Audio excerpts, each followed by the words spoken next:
Aujourd'hui, ce qui se passe, c'est la partie visible de l'iceberg. Tout le monde est choqué parce qu'on voit des gens médiatisés qui tombent, qui meurent, beaucoup. On se pose des questions. On ne fait pas de déduction systématique. Mais aujourd'hui, les gens s'interrogent beaucoup. Mais ça, ce n'est que la partie visible. Vous pouvez imaginer le nombre de personnes qui nous appellent, nous à Sentinelle, qui appellent le collectif, qui appellent les gens qui protestent depuis longtemps contre cette vaccination obligatoire, inéprouvée, d'accord ? Toutes les personnes qui ont ou subi dans leur vie des accidents, qui vivent mal la suite de la vaccination, qui ont un parent décédé, ils se posent des questions, ils n'osent pas parler, ils n'ont pas accès aux médias. Il y a une inquiétude énorme et systématiquement, on est classé de complotiste dès lors qu'on se pose des questions. Donc il y a vraiment un problème. Et nous à Sentinelle, on est très virulents là-dessus parce qu'on a énormément d'appels de gens qui ne sont pas forcément, on les voit pas sur les réseaux, c'est pas des gens qui s'expriment. Alors on les verra dans des commentaires, d'articles de journaux, des choses comme ça. Mais il y a vraiment quelque chose qui se passe qui n'est pas clair. Il faut que les autorités prennent la parole et qu'il rassure les gens, qu'il explique aux gens, parce qu'on a su harceler les gens pendant des mois à coup de passe sanitaire, à coup de mesures policières pour les faire se piquer. Aujourd'hui, il faut assumer et expliquer et rassurer les gens aujourd'hui qui s'inquiètent. Il y a un peu trop de hasard. Et trop de hasard, trop de coïncidence, tue le hasard. La formule qui consiste à ne rien dire, de classer dans la rubrique complotiste toutes les personnes qui pourraient s'interroger, n'est pas une bonne solution. En tout cas, c'est une solution que nous dénonçons. Et nous allons continuer de le faire. Il y a un problème. Et lorsqu'il y a un problème, il faut le prendre à bras le corps et ne pas juste le balayer d'un revers de main. Ou ils viennent me démentir et qu'ils montent au créneau pour me traiter à nouveau de complotiste, parce qu'on signale quand même qu'en août 2021, on nous a traités de criminels, de toutes espèces de choses, lorsqu'on a essayé de dire aux gens... On a demandé votre incarcération. Oui, non, mais certes, tout espèce de votre mort, ou peut-être un moins pas de moins fait tout parce que on disait aux gens, soyez prudents avec un produit sur lequel on n'a pas de recul aujourd'hui. Alors, l'actualité nous donne totalement raison. Je le disais encore hier, on a eu de gros débats à ce niveau-là, puisque par exemple, à Sentinelle Guadeloupe, vous assumiez le fait de dire justement que non, le vaccin ne protégeait pas, que c'est un traitement expérimental et donc il ne protégeait pas. Et vous aviez effectivement des personnes comme le collectif Outre-mer, qui est dirigé par monsieur Romana, des personnes comme ça qui disaient que non, pas du tout. Il est efficace à 95% et vous pouvez nous faire confiance. C'est moi qui vous le dis. Non, mais justement, à propos d'Israël, vaccination massive. En mai, là, j'ai envoyé la pastille, si on peut la voir à l'écran, 25% d'augmentation, 25% d'augmentation des cas d'accidents cardiaques pendant la vaccination. Donc ce sont des éléments qu'il faut prendre en compte, qu'il faut traiter, il faut pouvoir répondre aux citoyens, qu'on ne vienne pas nous dire que bon, ça sort de la tête des gens, qu'ils inventent leur maladie. Et il n'y a pas seulement les accidents vasculaires, il y a aussi des gens qui ont eu des rémissions de cancer. C'est le cas de Sébastien, par exemple, je parle de lui parce qu'il en a parlé publiquement, Patrick Sébastien, qui ont connu la rémission d'une maladie qui les touchait et qui, après ce produit, ont vu la maladie ressurgir. On vous dira techniquement que ça peut être la faute à pas de chance.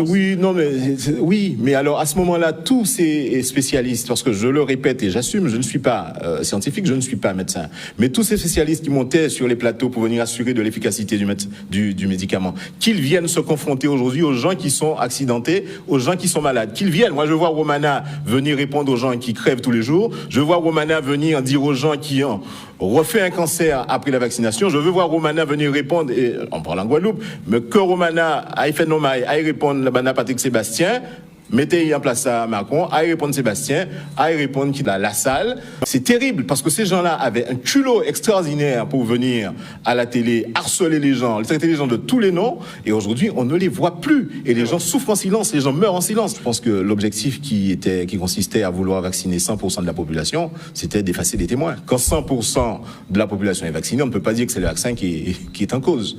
Sauf que ici, en Guadeloupe, dans les Outre-mer en général, nous sommes un groupe témoin parce que aujourd'hui, et je demande à l'ARS ce soir, je profite de votre antenne, de publier les statistiques des décès en Guadeloupe et le statut vaccinal des gens qui sont morts. Chiche, je demande au directeur de l'ARS de publier, puisque ce sont les complotistes qui mettent en cause la relation vaccination-décès ou accident cardiaque, qu'ils publient le statut vaccinal, mais avec des contrôles citoyens.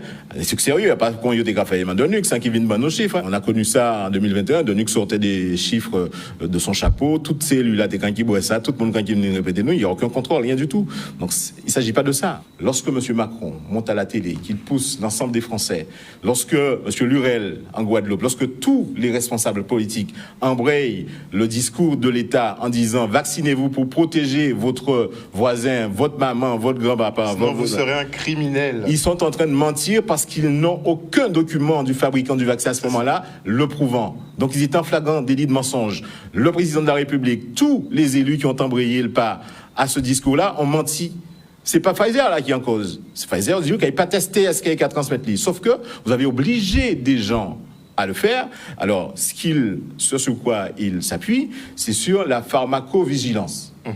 Un mot que Victorien Lurel connaissait très bien ici d'un côté. Alors, comme je connais bien la pharmacovigilance, si 2, 3, 4 milliards de monde, c'est-à-dire qu'elles ont fait un vaccin, ok, ils ont testé est-ce qu'il y a propagé si d'autres monde, si 4 milliards de monde. Donc, ils ont pris 4 milliards de monde, ils ont mis au cobaye, avec obligation, parce qu'il y avait passe sanitaire, passe vaccinal. Mais Pfizer dit qu'il n'a pas testé ça qui a reproduit là. Et vous avez obligé des gens, vous avez puni des gens, vous avez viré des soignants, vous avez mis des gens en prison, vous avez pas mon procès verbal, vous avez empêché mon voyager, vous avez fait toute espèce d'habitat, vous avez gazé mon, vous avez arrêté des jeunes en Guadeloupe parce qu'ils protestaient contre l'obligation vaccinale. Vous les avez incarcérés jusqu'à aujourd'hui. C'est un scandale. Harold, c'est un vrai scandale. Et je suis surpris aujourd'hui qu'il y ait ce silence-là et que des gens osent prendre leur clavier et leur micro pour nous traiter de complotistes sur les réseaux. Dans ce combat-là qu'on mène, on a notre vie, on a des tristesses qui nous touchent chaque jour et de voir des gens qui n'ont aucun argument en réalité, qui s'amusent, encore un complotiste, encore un médecin, un scientifique, des trucs plats. Le seul fait de s'interroger, de se poser des questions, c'est déjà ça qu'il faut faire en telle situation. C'est ce qu'on a fait pendant 2 ans. Et que ces gens-là qui étaient scientifiques, qui venaient nous traiter de tous les noms, mais qu'ils viennent se confronter aux gens qui vivent ces difficultés, aux gens qui, dans le silence, ont perdu un parent, sont estropiés aujourd'hui, d'accord, qui n'osent pas parler. Mais certains qui sont voyés confrontés devant les vrais criminels qui harcelaient pendant des ans, ils ont que retrouver l'engagement. Nous sommes là en soutien à ces personnes-là. Et nous n'avons rien au niveau de Sentinelle contre les gens qui se sont fait vacciner. Ils ont été harcelés. Non, on ne joue pas avec la vie des gens comme ça. Et surtout avec cette espèce de condescendance. C'est-à-dire qu'on a un gouvernement qui non seulement joue avec la vie de millions de personnes, qu'on va piquer avant produit qu'on va pas éprouver, qui ni des effets secondaires graves. Moun ka crié, lui disent Emmanuel, tu as un problème, il y a un souci. Moi, je m'interroge parce que j'ai fait ça. Oui, ou médecin ou Macron.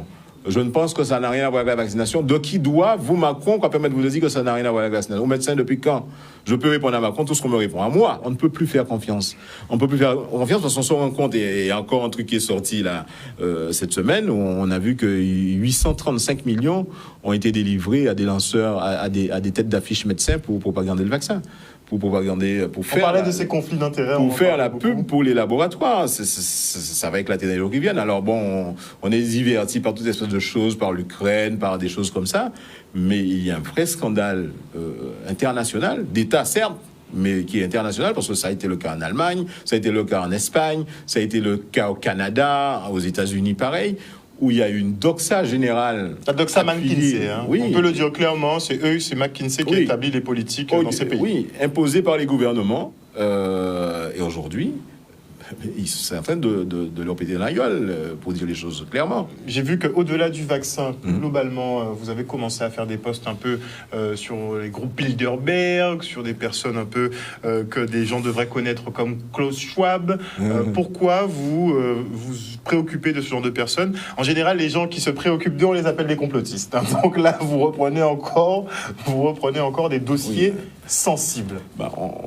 On a tort de ne pas s'occuper d'eux parce que tout ce qui se passe aujourd'hui, et je l'explique vraiment pour que les auditeurs comprennent, hein, c'est pas né de la tête de Macron spécialement. Macron, c'est comme Zelensky, c'est un acteur, c'est plutôt mauvais, mais c'est un acteur. c'est la dictature de Davos. Il y a un forum, c'est pas complotiste, hein, il y a un forum, le Forum économique mondial, qui s'est tenu à Davos et qui a mis un certain nombre de réglementations pour réglementer la vie des hommes, la santé des hommes, la culture des hommes. Et voilà, c'est ce qu'on appelle, globalement, ce qu'on appelait avant la mondialisation. Aujourd'hui, c'est devenu la doctrine de Davos.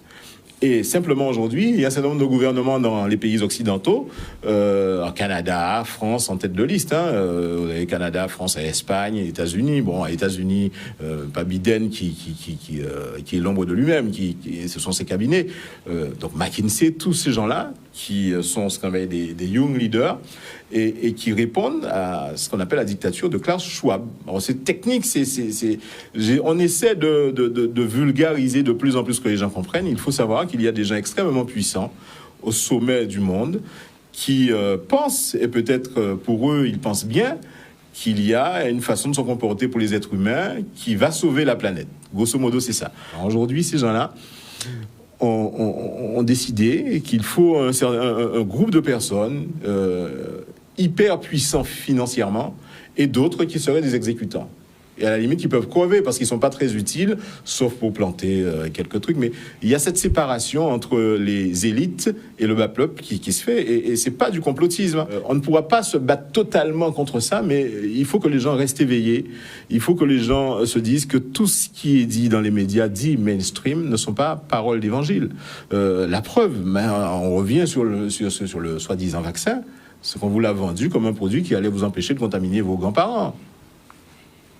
Et finalement, c'est Schwab. C'était pas tout à fait le cas. Non, mais ils ont menti. Il y a qu'à pied pour crier mon complotiste, c'est le fait que ceux qui sont victimes vont toujours se taire. Et moi, je suis convaincu et j'ai espoir, ils vont pas toujours se taire. En tout cas, vous êtes constant. Hein, ça on peut vous reprocher beaucoup de choses, mais sur cette démarche-là, en tout cas, vous êtes vraiment constant. On apprécie. Merci en tout cas, Éric Coriolan.